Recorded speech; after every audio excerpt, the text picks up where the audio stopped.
Estaba ya haciendo el...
Bueno, mientras esperamos al resto,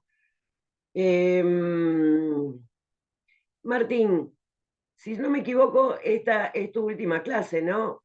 ¿Vos no habías arrancado con respiratorio o con, perdón, con cardiovascular? No se escuchó, profe. ¿A quién le pregunta? A vos te preguntaba. Si no me equivoco, Porque no se escuchó la primera parte. Sí, este es el último módulo, profe, ya termino. este es el último, sí me parecía, me parecía. Hoy ya Me nos queda poquito ya, despedimos, hoy ya nos despedimos de vos, tal cual. Martín.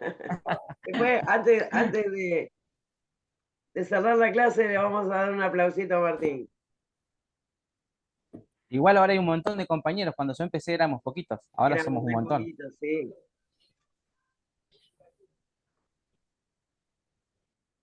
Y después fuimos creciendo, creciendo, creciendo.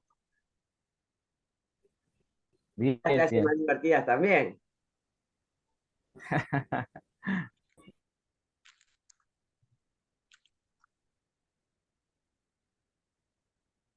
Bueno, vamos a esperar a Cintia y a Mayra. Que Mayra, si no me equivoco, creo que también termina, no estoy segura. Ahora cuando entre le preguntamos.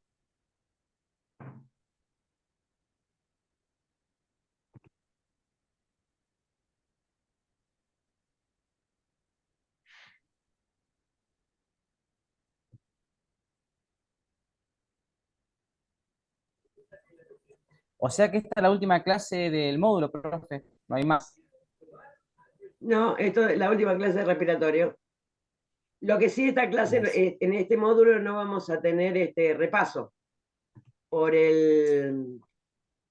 por los tiempos. O sea, debido a la cantidad de patologías que hay en respiratorio, nos alcanzó justo para 4 clases. Creo que siempre duran 4. Mayra, eh, vos también habías arrancado en cardiovascular, ¿no?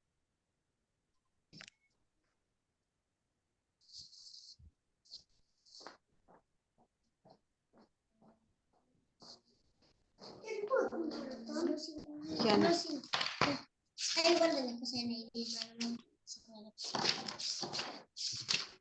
Mayra, no me da bolilla ahora.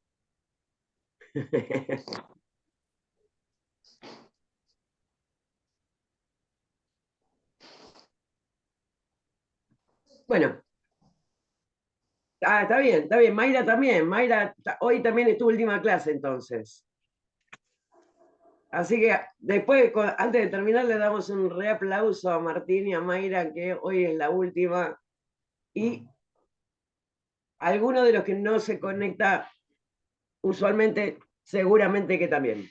Así que bueno, entonces, vamos a retomar un poquitito lo que estábamos hablando de gripe.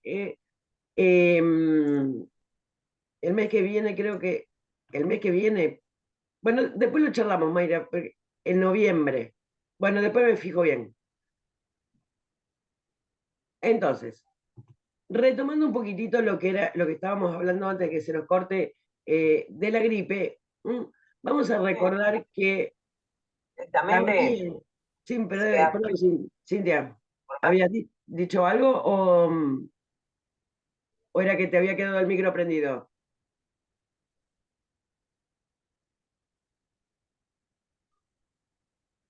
Bien, vamos a continuar un poquitito con la gripe y después vamos a hablar un poco de los medicamentos, que hasta ahora no hablamos nada de los medicamentos antigripales o de congestivos. En realidad, como decíamos antes, la gripe tiene una gravedad o puede ser un poco más grave que un resfrío común y corriente. Por eso es que se insiste tanto con el tema de la vacuna, precisamente para tratar de impedir que la persona se enferme de gripe, que la pase, que la pase mal o que pueda tener algún tipo de complicación. More, antes de que cerráramos la reunión anterior, había preguntado, More no está acá, ya lo verá después en el video, ¿qué es lo que ocurre con la vacuna? La vacuna se hace todos los años ya con el virus mutado. Entonces, como la época invernal es, según los hemisferios, es diferente, se prepara para el hemisferio que está por enfrentar, digamos, la época invernal con el virus que ya mutó, que ya pasó el invierno. Y así sucesivamente. Entonces, esto es una cosa circular, rotativa, más o menos como nuestra capacitación, que cuando empieza en un lado termina en el otro y así sucesivamente. Pero bueno, las nuevas vacunas ya se hacen con el virus mutado, entonces directamente no hay, por eso no hay inconveniente. Ahora, ¿quiénes deben vacunarse todos los años? ¿Mm? Obviamente aquellas personas que tengan alguna patología, alguna patología crónica, que la misma gripe puede complicar la patología de base. Diabetes, hipertensión, mayores de 65 años, los niños, porque los niños recordemos que siempre tienen el sistema inmunológico mucho más inmaduro de lo que tenemos los adultos. Entonces, obviamente, también deberían vacunarse. Las embarazadas, gracias, Mayra. Mayra, te voy a extrañar porque siempre me hace acordar de cosas. More, justo recién estábamos hablando de la vacuna, que habías preguntado antes de que se cortara. Así que bueno, después explicábamos cómo era el tema de la vacuna con el virus ya mutado. Nosotros tenemos que tener en cuenta que, vuelvo a repetir, la gripe tiene prácticamente la misma gravedad que tuvo el coronavirus. Ya pasó con la gripe A, que se extendió bastante, pero nosotros, o sea, para que se den una idea, en el 1900 fue una endemia, no fue pandemia porque fue exclusivamente en España, la gripe española en 1900 mató a más de 40 millones de personas. Una barbaridad. ¿Qué diferencia había entre el 1900 y el 2019 que ocurrió la pandemia? Los viajes.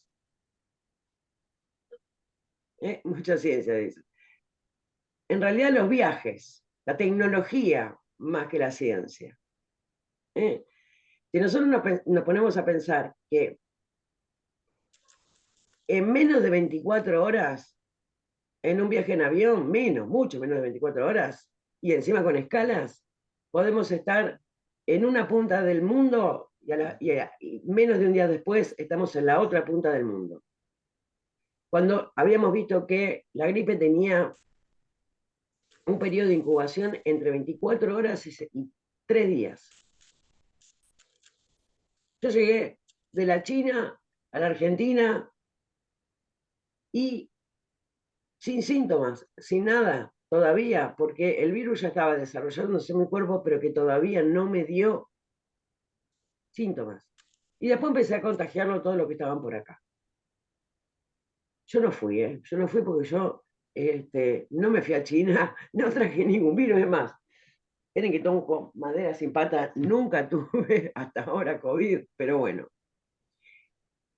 Por eso se pedía tanto lo de la cuarentena, personas que no permitían al ingreso, que se tenían que quedar ahí, que se tenían que quedar allá, que no podían trasladarse. Por eso tanto lío. La cuarentena, esto de la cuarentena nace en la época de los viajes en barco. Hace un montonazo. La gente se podía enfermar en el barco, pero desarrollaba la enfermedad en el barco, precisamente por el tiempo que duraba el viaje. Cuando el barco llegaba a puerto, obviamente las personas que estaban enfermas no podían bajar. No podían bajar. ¿Por qué? Porque obviamente iban a contagiar a las personas que estaban eh, eh, en el nuevo lugar libres de esa enfermedad. Y ahí es donde nace, donde surge el tema de la cuarentena. Obviamente con los avances científicos, y ahí sí, le metemos un poco a la ciencia, se fueron descubriendo cuál es el periodo de incubación, en qué momento desde que me contagié hasta que se expresa la enfermedad. Obviamente son mucho menores a los 40 días, porque la cuarentena eran 40 días, y bueno, no, si estás libre de síntomas después de una semana, ya se podía. Lo cual no quería decir que después, bajando del avión, se pudiera contagiar y así todo. Pero bueno, eso es un poco la historia. Esto de las enfermedades contagiosas es de toda la vida, no es de ahora, que es algo nuevo, pero lo que sí modificó precisamente es la capacidad de trasladarse de un punto al otro del mundo y o dentro del país, y poder llevar también, obviamente, distintas enfermedades que todavía no se expresaron, que todavía uno la está incubando y que todavía no tiene síntomas, pero que puede contagiar exactamente igual. Por eso era tan importante cuando pedían esto, que después, bueno, como el ser humano siempre tan, que siempre sobrepasa límites, lamentablemente se desparramó por todos lados. Ahora sí, ya vimos que tanto la gripe como un resfrío común prácticamente van a tener los mismos síntomas. Y el síntoma principal siempre va a ser el más molesto, independientemente de la fiebre y todo eso, es la congestión nasal. Y que obviamente se van a utilizar fármacos descongestivos. Dentro de lo que son los fármacos descongestivos, obviamente van a ser fármacos que van a lograr, adivinen qué, destapar la nariz. Vamos a ver, vamos a continuar con el material que después van a tener subido.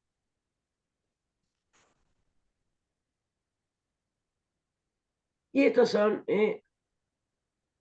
los fármacos descongestivos, que tenemos de dos tipos: los que son tópicos y los que son vía oral.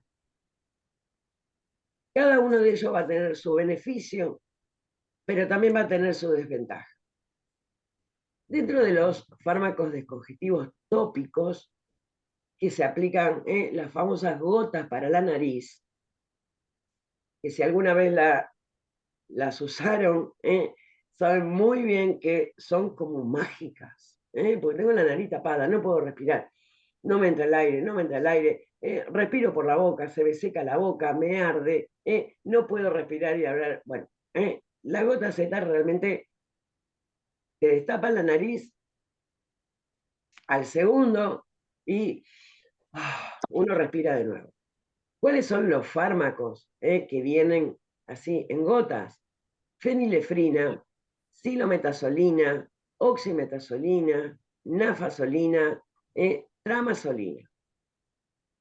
Cualquiera de estos, aunque el más conocido siempre fue la nafasolina. ¿Qué ventaja va a tener esto? Que va a actuar muy rápido. ¿Por qué? Porque actúa en el lugar. Pero dura poco tiempo. Ahí ya tenemos una buena y una mala. Otra de las desventajas que tienen es que suelen provocar lo que se conoce como congestión de rebote. Esto quiere decir que cualquier persona que utilice este tipo de fármacos, si lo utiliza por un tiempo prolongado, en cuantito las deje de usar, se le va a volver a tapar la nariz. Pero no ya porque sigue resfriado o porque sigue con la congestión, sino que es el mismo fármaco el que produce la congestión. Y que obviamente va a tener, es como una especie de círculo vicioso, donde la efedrina nunca se usó, Fabri. La efedrina está prohibida, pero sí se utiliza la pseudoefedrina, pero no tanto como descongestivo tópico. Ahora lo vamos a ver que se va a utilizar mucho como descongestivo vía oral. En la efedrina, no, está prohibido el uso de la efedrina. Está prohibido el uso de la efedrina en farmacia, en productos farmacéuticos, y obviamente también está prohibido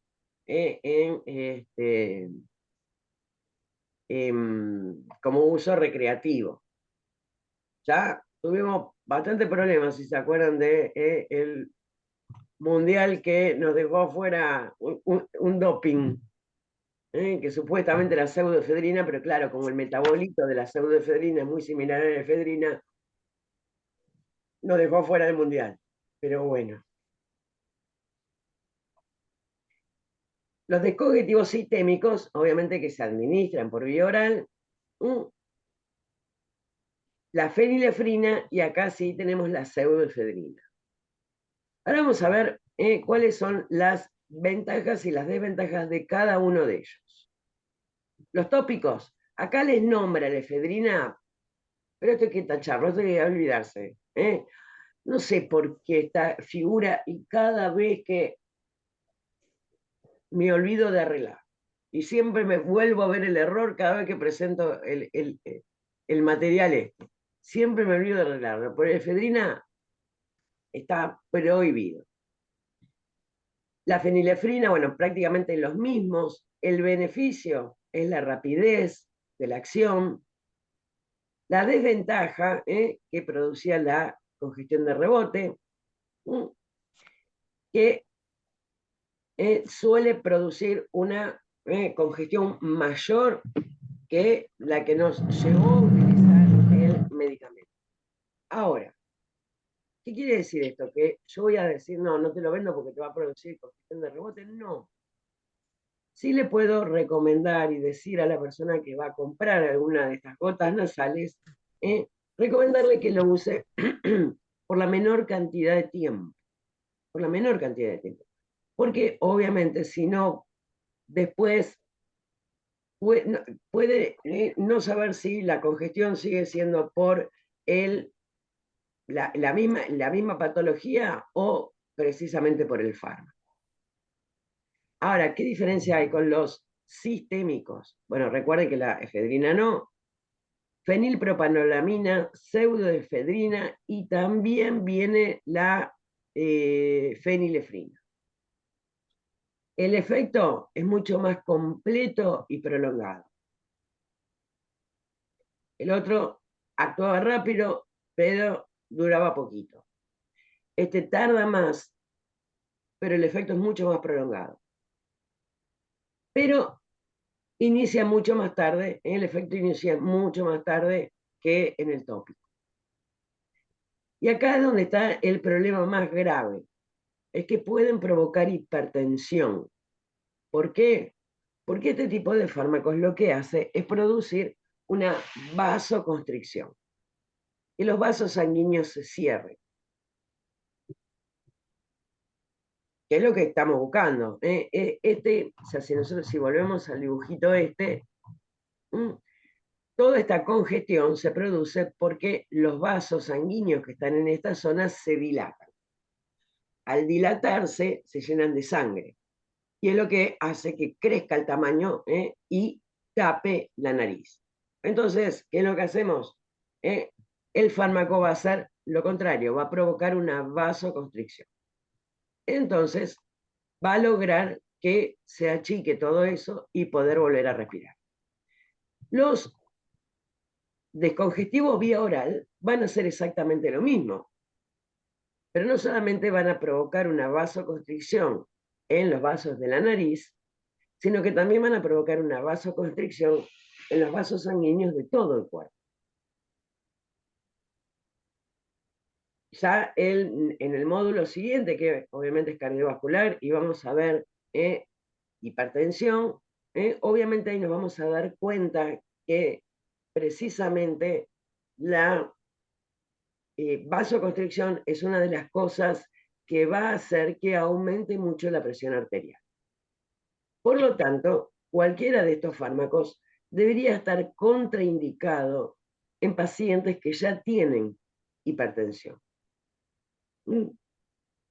No lo deberían consumir. Ahora, ¿qué es lo que ocurre? Y acá es el otro gran problema. Ahora vamos a usar el pizarrón un poquito y vamos a ver que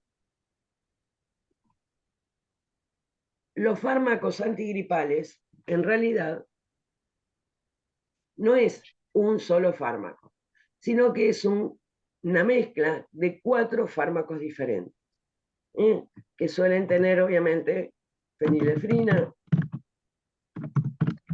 o pseudoefedrina,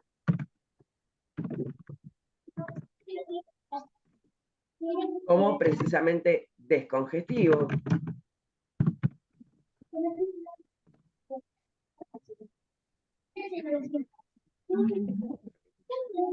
Pero también va a tener, aparte, no es que vienen únicamente, uno es únicamente la efedrina. De hecho, los descongestivos tópicos no vienen solos, siempre vienen acompañados con otros fármacos. Después vamos a tener también ibuprofeno. ¿Por qué? Porque obviamente la fiebre, el dolor muscular, también lo tengo que solucionar. Entonces, en la combinación va a tener ibuprofeno o paracetamol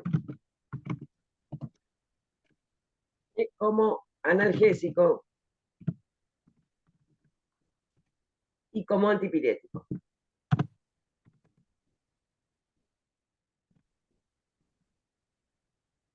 También suelen tener bromexina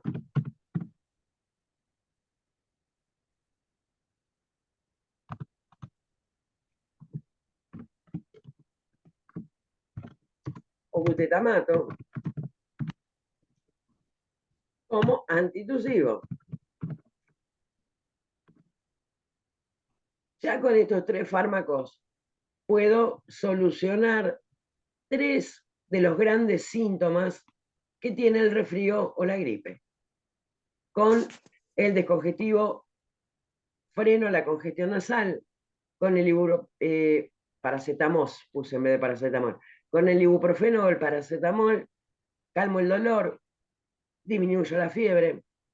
Con la bromexina o el butetamato, disminuyo la fiebre, perdón, la tos, y muchos de ellos suelen tener también algún antialérgico.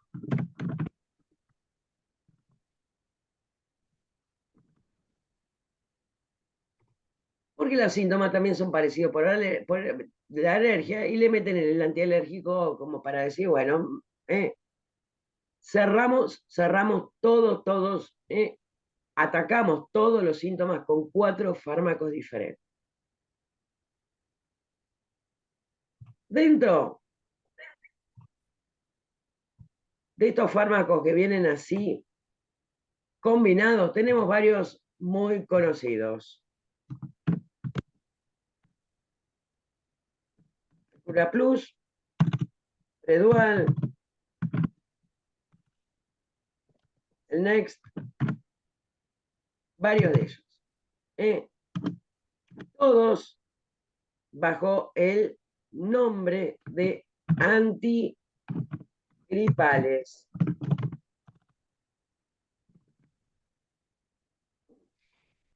Estos son nombres comerciales, estos son los nombres de los fármacos que obviamente traen, todos vienen con esta combinación, que pueden tener uno o el otro, no van a tener los dos. Y esto yo lo puedo vender para, obviamente, cualquiera de las dos. Si es una gripe real, producida por el virus de la gripe, y también para el resfrío común.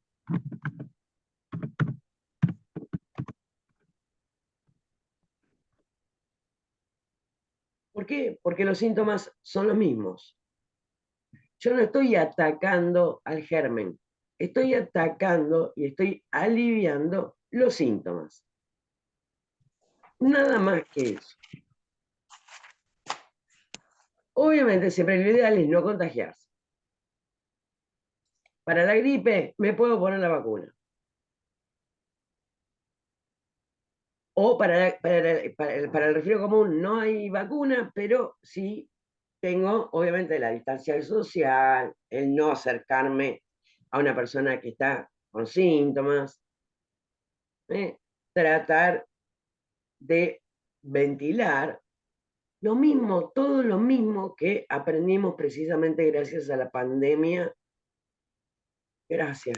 Hubiéramos preferido no aprender, pero bueno, todas esas cosas que se aprendieron debido a la pandemia de coronavirus. Los fármacos van a atacar los síntomas. Ahora, ¿qué es lo que ocurre con estos fármacos que son de vía oral? Tenemos que tener muy, pero muy en cuenta aquellas personas que tienen hipertensión. ¿Por qué?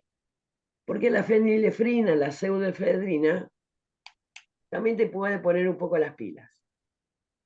Es una especie de estimulante también del sistema nervioso central. Entonces, es muy común y muy frecuente. No, vos sabés que cuando estaba resfriada, me tomé este fármaco, cualquiera de esa lista, estaba re pilas. ¿No tenés algo para levantar un poco? Y chácate, me tomé uno de estos. Recuerden que no. Si yo tengo todos los síntomas de una gripe, un resfrío, vale. Pero tomarlo por tomarlo, como ningún fármaco, obviamente, como ningún fármaco, ya sabemos que no. Y obviamente siempre le voy a preguntar a la persona que quiera alguno de estos fármacos antigripales, si la persona que lo va a consumir tiene hipertensión.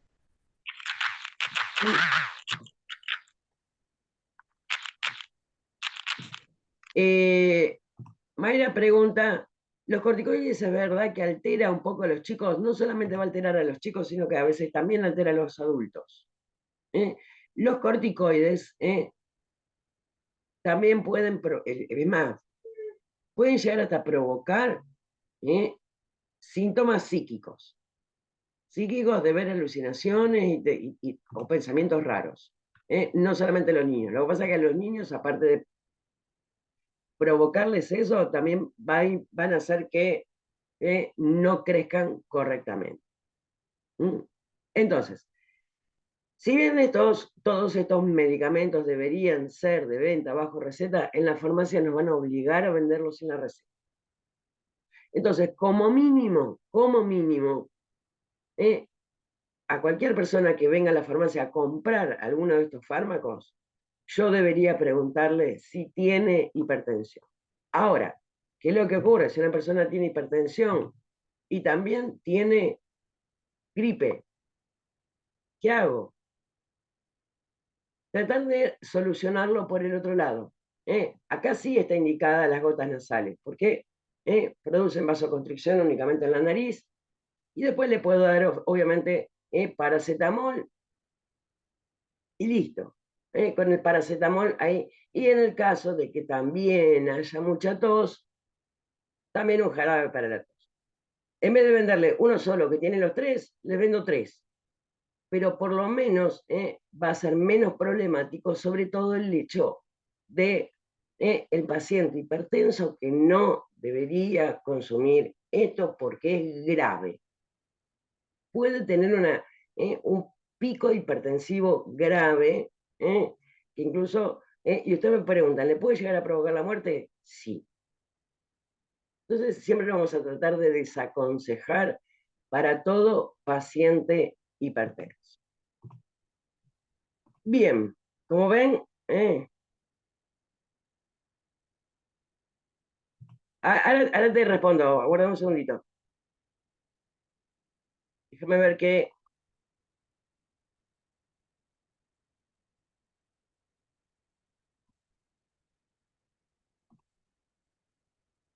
¿Para qué sirve la istadicazone y el Optamox? Optamox es un antibiótico, es amoxicilina, es una marca comercial de antibiótico.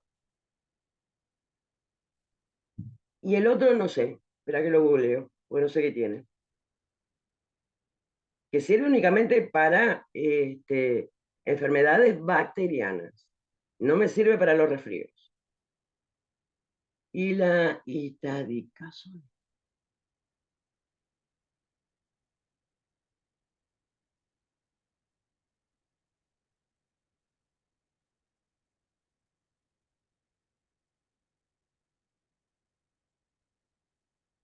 A ver qué tiene.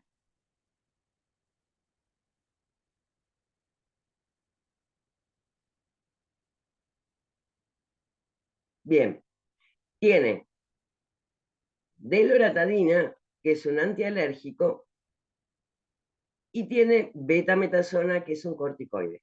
Es un fármaco que se utiliza para reacciones alérgicas que no las puedo resolver con únicamente un antialérgico. Mm.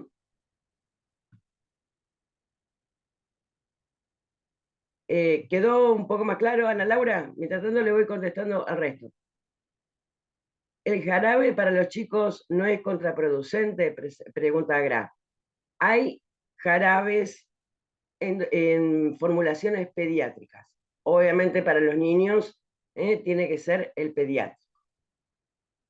Fabri pregunta, ¿alguien puede ser alérgico a esos medicamentos? Sí, Fabricio. Cualquier persona puede ser alérgica a cualquier medicamento.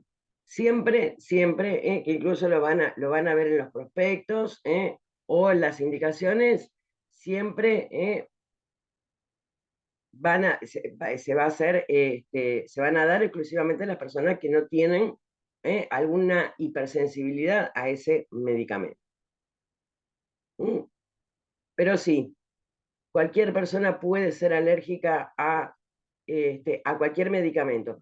Y ahí es donde se empeora un poco la cosa. Porque una cosa es si yo tomo un medicamento que tiene un solo fármaco y me provoca una reacción alérgica, yo ya sé que soy alérgica a ese medicamento. Pero si yo estoy tomando un medicamento que tiene 4 fármacos diferentes, ahí me hace una reacción alérgica. ¿Y a cuál de todos soy alérgica? Es un lío bárbaro. Esto vendría a ser como una especie de sopa, de una sopa de fármacos que todo en uno, que el todo en uno algunas veces tiene obviamente sus ventajas y en otras cosas no. Entonces, siempre es preferible, aunque sea más engorroso, obviamente, tomar 3 fármacos diferentes. En vez de tomar uno que tenga todo. ¿Va a ser más económico? Sí, obviamente. El medicamento que tiene los 4 medicamentos diferentes va a ser mucho más económico que yo tengo que comprar un paracetamol, tengo que comprar las gotas nasales, tengo que comprar el jarabe, y tengo que comprar... obviamente que va a ser más económico el que trae, el que viene todo. Pero, si no me duele la cabeza, si no me duele si no tengo fiebre, ¿para qué me voy a tomar el paracetamol? Porque también los efectos adversos se van a ir sumando. ¿eh? Los jarabes para la tos no suelen tener demasiados efectos adversos, ya habíamos visto que, exceptuando los expectorantes, que había que tomarlos también por poco tiempo, pero tenemos los que son mucolíticos, que no tenían tanto problema. Entonces es preferible ahí tenerlo por separado. Y listo, tengo todo, me tomo el jarabe. Tengo la nariz tapada, me pongo la gotita. Me duele la cabeza, me duele la espalda, tengo un poquito de fiebre, me tomo el paracetamol. Si no, no. Si no, tomo este, tomo el otro y listo. Y tengo lo mismo y sin riesgos. Sin riesgos de tener algún tipo de reacción alérgica y no saber a cuál de todos. Y sin riesgo precisamente para los hipertensos. Importante. Cura Plus, que es el más conocido de todos y el que todos hemos tomado en algún momento, si lo voy a vender, le pregunto primero, si la persona que tiene hipertensión lo va a consumir. Pero ojo, ojo, porque nosotros estamos hablando de una marca comercial. Hay otras marcas comerciales que también tienen. Entonces, a cualquier persona que venga a comprar un antigripal, sea la marca que sea, me fijo en la caja. Si tiene pseudoefedrina o fenilefrina, le decimos, perdón, la persona que va a consumir esto, ¿tiene hipertensión? ¿Tiene algún problema de presión arterial? Esto que nombré acá, espera, Cura Plus, Predual, Next, son las 3 marcas comerciales más conocidas. Después hay otras, pero esas son las 3 más conocidas. Bien, ¿dudas?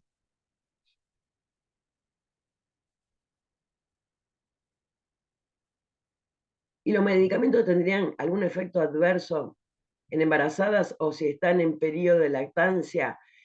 Buenísima tu pregunta, Fabricio. La realidad es que ninguna mujer embarazada debería consumir un medicamento o que esté lactando sin que el médico la autorice.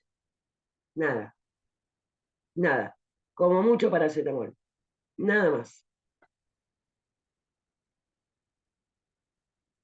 Lo ideal es que no. Bien, ya se nos está terminando, nos queda menos de un minuto de la reunión, así que felicidades Martín, felicidades, creo que Gracias, Mayra, profe. un Gracias. éxito, así Muy que bueno el curso. Perfecto. me alegro. Muy bueno. Cualquier duda, ya sabes cómo conectarnos, obviamente. Ah, gracias por hacerme acordar.